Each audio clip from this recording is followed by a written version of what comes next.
Buenos días, buenas tardes, buenas noches. Muchas gracias por estar de nuevo aquí. Los invito a que me sigan a mis redes sociales si quieren enterarse de más contenido. En el link pueden encontrar, en la descripción pueden encontrar los links que los direccionan a dichos lugares. El día de hoy vamos a hablar de un tema bastante interesante y de bastante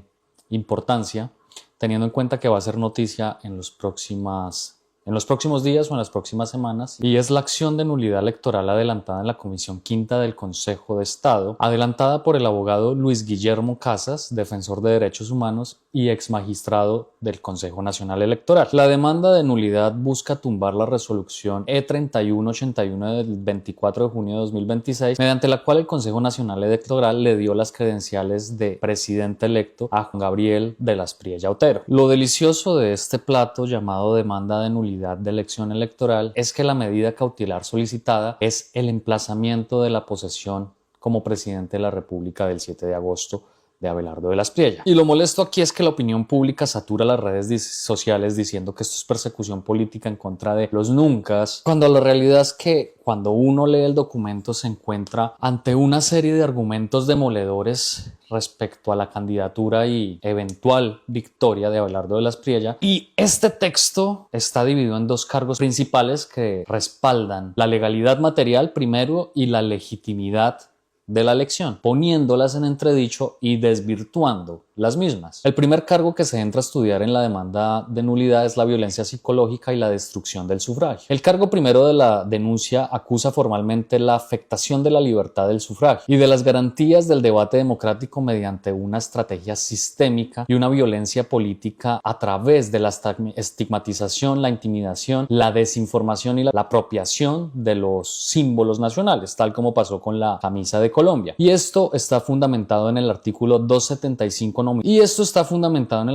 275 numeral primero del CEPAC, Código Procesal Administrativo y de lo Contencioso Administrativo, los cuales, siguiendo el fundamento jurídico buscado por el abogado, van en concordancia con los artículos 103 y 258 de nuestra Constitución y de esto tan hermoso que se llama bloque de constitucionalidad. El problema jurídico que plantea Pérez Casas es que el derecho a votar en una democracia constitucional exige condiciones de libertad e igualdad plena. La protección a la libre expresión de un candidato tiene límites estrictos que no se deben sobrepasar, puesto que cuando se llega al punto de que el debate público no se hace con ideas, se pasan a estructurar una serie de estrategias sistemáticas de propagandas orientadas a deshumanizar, a hostigar, a señalar, a categorizar negativamente al contendor, lo que ya conocemos como el guerrillero, el izquierdista, el mamerto, el terrorista, el voto fusil y toda esa serie de entramados verbales que reflejan el estado cerebral de un sector de la sociedad estúpido. La demanda sostiene, y tal como lo refleja el escrutinio, la victoria fue por un 0.96%, por lo que es plenamente plausible afirmar que la afectación psicológica masiva producida por este discurso del odio incide directamente en los resultados finales del escrutinio. Y entrando ya en materia de tecnicismos, esto se le conoce como la ingeniería de consensos, cómo a través de la desinformación y a través del estudio de los gustos de las personas se les entra a sugerir un contenido político que se adapte a las necesidades de consumo para que nutran un discurso político basado en la desinformación y la ignorancia con fines electorales. Déjenme en los comentarios si quieren leer más de este tema. Mi tesis de pregrado fue respecto a cómo el marketing político afecta a los procesos electorales en Latinoamérica. Si está interesado, escríbame y yo con mucho gusto le envío un texto de 150 hojas muy interesante respecto al tema. El punto número 2 al cual hace referencia la demanda de nulidad está basado en el lenguaje de la deshumanización y los paralelismos históricos. Y el documento no se queda en ese abstracto de enunciar. El documento va más allá y analiza la narrativa de Abelardo de las Priella, detallando cómo del paso 1 de categorizar un enemigo, el guerrillero, y los términos que ya enuncié en el punto 1, a evolucionarlos y encaminarlos en su discurso de odio para determinarlos o determinarnos, porque yo hago parte de ese conglomerado social, como ese conglomerado de cucarachas, traidores de la patria, amenazas existenciales, y anunciando públicamente su intención de destriparnos, de extirparnos, de darnos de baja y de acabar con nuestros ideales, matarnos. Y aquí entramos a un punto muy importante, y es que la demanda es bastante rigurosa al advertir que los genocidios y los exterminios que ha evidenciado la historia humana comienzan no con una iniciativa militar, no con las balas, sino con un discurso de segregación, con aquellos discursos de intolerancia masiva donde a través de la utilización de redes sociales segregan un sector determinado de la población, donde a través de la materialización o la utilización de los medios de comunicación tradicionales y las redes sociales segregan con dicho discurso a un sector de la población. En su momento judíos, en su momento palestinos, en su momento islamistas, en su momento aborígenes americanos, en su momento aborígenes australianos, en su momento africanos y todos aquellos sectores que han sido víctimas de genocidio. Y tocando uno de estos ejemplos, el texto nos habla del exterminio realizado por la Alemania nazi, donde a través de la desinformación masiva mediante el periódico Stromer, liderado por Joseph Goebbels, se buscaba deshumanizar las minorías y los opositores de la Alemania nazi, los socialistas, los comunistas, los negros, los homosexuales y los judíos. El segundo ejemplo que nos trae la demanda de nulidad es la estación de radio RTLM, Radiotelevisión Libre de Smil Collins en Ruanda, cuyo muchos años después llegó a tener la connotación de radio del odio, que llamaba cucarachas, serpientes, a los tutsis antes de la masacre de 800.000 personas perpetuadas por el gobierno. Y en tercer lugar nos da el ejemplo de la propaganda nacionalista en Serbia, donde Radovan Karadzic buscaba limpiar el territorio antes de la masacre en Serbia. Sin nombrar que también se hace mención a cómo Abelardo de la Espriella hace manifestaciones públicas alabando la gestión y la admiración por el gobierno de Benjamín Netanyahu y el genocidio en Gaza, quien pese a las órdenes de captura por la Corte Penal Internacional y la Haya por los crímenes de guerra y crímenes de lesa humanidad, su discurso es aplaudido por Abelardo y por la derecha colombiana, buscando estas lógicas de destrucción total como el mandato bíblico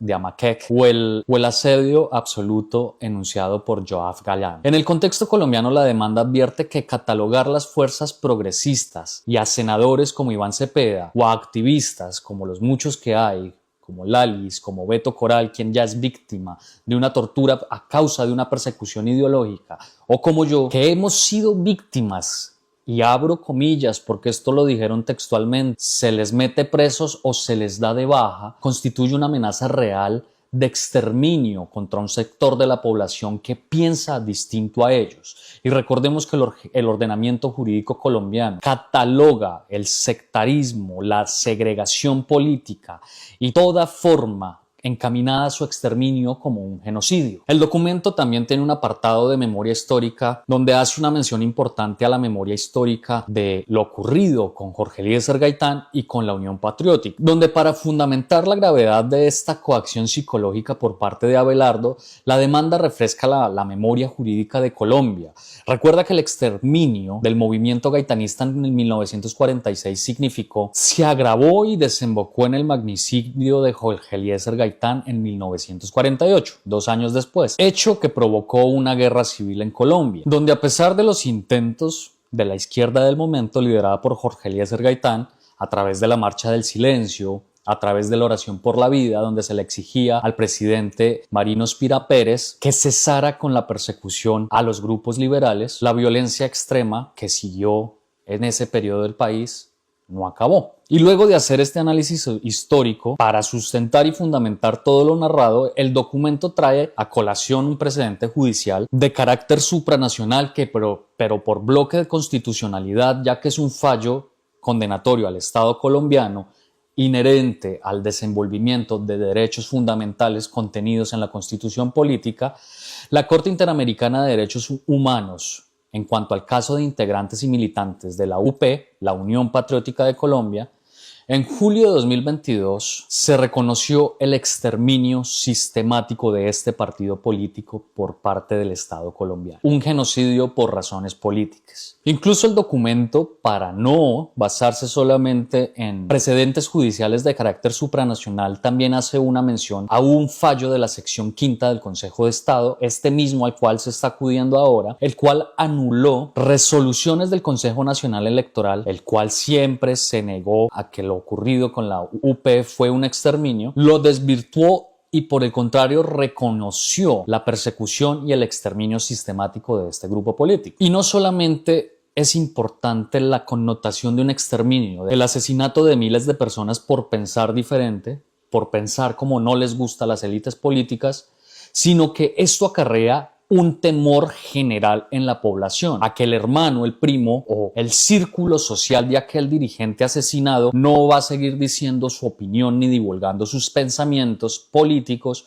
por miedo a que le pase lo mismo que a su amigo o que a su primo. Por eso, las personas optan por abstenerse en votar, en opinar, atentando directamente con esos componentes de la Constitución que nutren y que alimentan ese principio de participación democrática. Participación democrática que está íntimamente ligada a la persecución de los fines esenciales del Estado social de derecho. Es decir, que en estas elecciones no solamente se están obstaculizando el desarrollo de un sector político en cuanto al desenvolvimiento en democracia, sino que adicional a eso se está vulnerando aquella voluntad del constituyente primario de la Constitución de 1991. Y me voy a permitir leer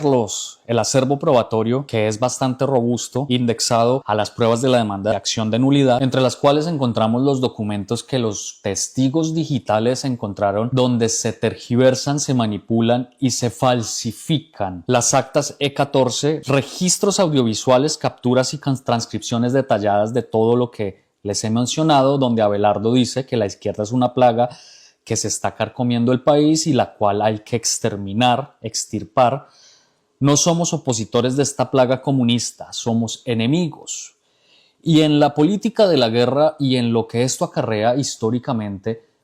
al enemigo, la extrema derecha, lo que hace es aniquilarla, exterminarla. Abro comillas, a los petristas y sus cómplices ni saludo, ni una copa de vino, nada. Vine a enfrentarlos, a derrotarlos y a castigarlos. Es decir, que si yo me identifico como petrista, debo ser derrotado y castigado ¿bajo qué parámetros? Bajo los parámetros judiciales, bajo los parámetros militares. ¿Y por qué motivo? ¿Por pensar y afiliarme a un partido político? Recordemos que nuestra Constitución dice que todos somos libres de pensar como nos dé la puta gana. Vuelvo a abrir comillas. Yo habría sido un paraco de verdad, de verdad. Recordemos que los paracos que él tanto admira son aquellos que jugaban fútbol con las cabezas de aquellas personas que decapitaban porque no les gustaba como ellos pensaban o porque hacían exigencias respecto al uso de sus propias tierras, campesinos, miles de personas asesinadas a manos de estos grupos paramilitares orquestadas con el Estado colombiano. El gobierno de Álvaro Uribe Vélez, paramilitar, procesado por paramilitarismo y cuyo hermano es condenado por crímenes de lesa humanidad y por formación de grupos paramilitares. Pero ahora bien, con estas conductas de las cuales hemos sido testigos de Abelardo de la Espriella, ¿cómo se enmarcan jurídicamente o cuál es su tipificación en el ordenamiento jurídico colombiano? Las leyes vulneradas son el artículo 275, numeral primero del Código Procedimiento Administrativo y de lo Contencioso Administrativo, los artículos 103 y 258 de la Constitución, el artículo 7 de la Ley 134 del 94, el cual prohíbe incitar al odio y a la violencia en campañas electorales. El artículo 388 del Código Penal, fraude al sufragante por coacción, y la lista larga de tratados internacionales que hablan de democracia, libre desarrollo de personalidad, libertad de pensamiento, autodeterminación de los pueblos, que son ratificados, firmados por Colombia y que por ese mismo hecho entran a ser una norma de carácter constitucional por bloque de constitucionalidad. Ahora bien, pasemos al cargo segundo. El cargo segundo nos habla sobre la doble lealtad y la pérdida de la soberanía. Es que esto es sabroso porque nos habla solamente de derecho constitucional, de cómo una campaña y cómo un presidente electo llega al poder de un Estado social de derecho burlándose del componente puro de ese Estado social de derecho que es la Constitución. La incompatibilidad absoluta de Abelardo de la Espriella con el cargo presidencial es evidenciada en un punto fundamental y es el juramento que él le dio a la bandera de los Estados Unidos. Durante el proceso de obtención de nacionalidad estadounidense, las personas hacen un juramento a la bandera. Y dicho juramento a la bandera plantea que el ciudadano norteamericano debe salvaguardar los intereses del gobierno norteamericano por sobre el de todas las naciones. En este hecho, la demanda nos plantea que Abelardo, si quiere ser presidente de Colombia, debe renunciar a su ciudadanía norteamericana, teniendo en cuenta que como jefe de Estado colombiano debe dar prioridad a que los intereses del Estado colombiano estén por el de sobre el resto de las naciones. Pero hay un régimen de incompatibilidades respecto a esto, ya que él juró fidelidad a salvaguardar los intereses de otro país, en este caso Estados Unidos. Y no es un secreto que los Yankees jugaron un papel fundamental en el desenvolvimiento de las elecciones este pasado junio. Y esto no es una charla o un discurso petrista, como lo pueden decir todos. El mismo Congreso de los Estados Unidos le emitió una carta dirigida al secretario de Estado Marco Rubio, lameculos de Trump, donde se le exigía al fiscal general de la Nación de Norteamérica abrir una investigación contra todos aquellos altos funcionarios del gobierno norteamericano de Donald Trump que estuvieron inmiscuidos en las elecciones norteamericanas e incluso al mismísimo Trump, quien reveló públicamente que si no fuera por él, Abelardo de la Espriella no sería presidente de Colombia. Y este mero hecho viola simplemente, de manera directa, requisitos fundamentales consagrados en la Constitución del 91, contenidos en los artículos 192, 98, 99, 188 y 189 de la Carta Magna. Miremos el fondo materialista del asunto. La Constitución de 1991 permite a los ciudadanos colombianos la doble nacionalidad con el fin de proteger a los migrantes. Pero el cargo de la presidencia exige la condición estricta de ciudadano en ejercicio. Esto quiere decir que la lealtad exclusiva de dicho ciudadano en ejercicio debe estar tácitamente expresada y manifestada hacia el Estado colombiano. Pero ustedes se preguntarán por qué. Pues es simple. El presidente es el jefe de Estado, máxima autoridad administrativa de la rama ejecutiva, es jefe supremo, comandante en jefe de las Fuerzas Armadas de la República de Colombia y es el director de las relaciones internacionales. Como un ciudadano de Norteamérica cuyos antecedentes son invadir, puede tener incidencias en el ejército colombiano. Y a esto se suma otro punto crítico y es el tema de las finanzas internacionales. El artículo 109 de la Constitución política consagra que los partidos o candidatos que reciban financiación extranjera son sujetos objeto de la nulidad de la campaña. Y en la demanda se revelan varias pruebas donde la campaña de Abelardo de la Espriella fue objeto de flujo de capital de inversión extranjera. Hay un tipo, un migrante extranjero que en su condición de attorney, lawyer, es abogado en Estados Unidos. Un abogado es aquel que obtiene el título de abogado y attorney es un abogado, pero que adicional tiene la condición de defender personas ante la corte. Esa es la diferencia entre lawyer, abogado y attorney. La cuestión es que este attorney,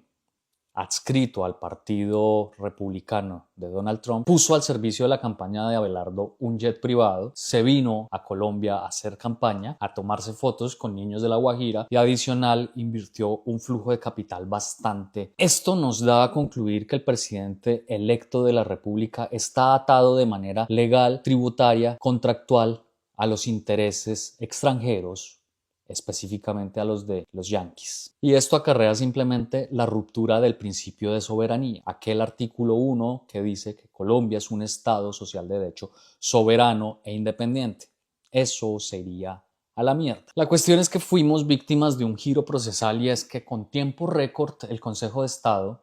en cuestión de horas, inadmitió la demanda. Que los medios tradicionales no nos vendan esta inadmisión como un rechazo, y es que en las próximas horas van a decir que la acción de nulidad fue rechazada y que perdimos y que el presidente electo va a ser Abelardo, y eso no es cierto. En materia procesal, en todas las ramas del derecho, litigantes del derecho, sea laboral, penal, constitucional o civil, todas las que conforman este ámbito,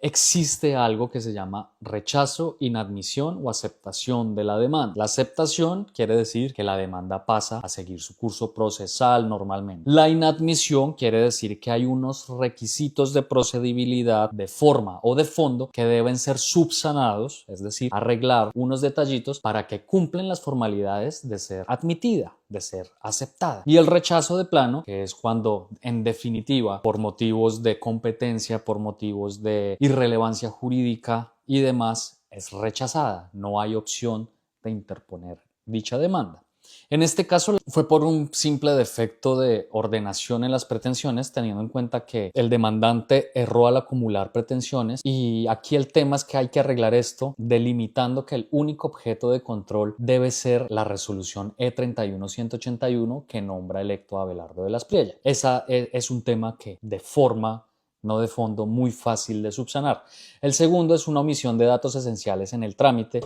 que en la demanda no indicó la dirección física y electrónica en la cual debe recibir notificaciones a Abelardo de las Priella, teniendo en cuenta que, pues, que este tipo no se sabe si recibe en Italia o no se sabe si recibe en su amado país Norteamérica o si recibe en Barranquilla, en una de las casas de los Char o de Alex Zapp. Entonces no nos asustemos porque es algo muy fácil de solucionar y que muy probablemente y con mucha fe y con muchas ganas va a desembocar en algo positivo para la salud constitucional de Colombia. Así que la invitación es que a nosotros como ciudadanos sigamos en este control, en esta observancia de lo que está pasando, en labores de pedagogía para que las personas no sigan cayendo en ese entramado de desinformación orquestado por los medios tradicionales y orquestado ya por la gente muy sesgada, que el coco ya no les funciona, que hay un electrocircuito en su operatividad mental. Así que hay personas que hay que descartar de plano porque su fanatismo los llevó a ese estado de embolia cognitiva. Pero de esos millones de personas que están en el lado oscuro, aún hay muchísimas que se pueden rescatar con pedagogía, con educación. Y el segundo es mantener los canales de coayuda. Hay 814,000 firmas recaudadas y esto no es una firmatón, no es como las firmas que recolectan para me quiero lanzar de presidente, recojo tantas miles de firmas para apuntar mi candidatura en la registraduría. Esto no es así, esto es una firma legalmente como coautores y participantes de la acción de demanda de nulidad en contra de la presidencia de Abelardo de las Priella, de la cual ustedes pueden entrar al link, les voy a poner en la descripción, firma aquí la demanda y ustedes lo pueden ayudar desde su teléfono, desde su casa, muy fácilmente. Y por último, la invitación a apoyar los posibles escenarios. Hay escenarios bastante crudos, bastante fríos respecto a lo que se avecina, teniendo en cuenta que sea cual sea el fallo, teniendo en cuenta que si nos aceptan la medida cautelar de postergar la posesión de Abelardo el 7 de agosto, muy probablemente los grupos ciudadanos paramilitares que ya se estén formando van a tomar represalias contra las personas que vamos a salir de manera pacífica a las calles a respaldar que el presidente de Colombia no es Abelardo de las Priella. Entonces tenemos que ser muy cautos, actuar con pacifismo y esperar que ese Dios que ellos tanto pregonan seguir y tanto pregonan amar les limpie ese corazón y les haga ver que el uso armado no es una vía para que ellos mantengan el poder de manera ilegítima, de manera irregular, de manera inconstitucional. Así que no siendo más, muchas gracias y con preocupación nos vemos en la próxima.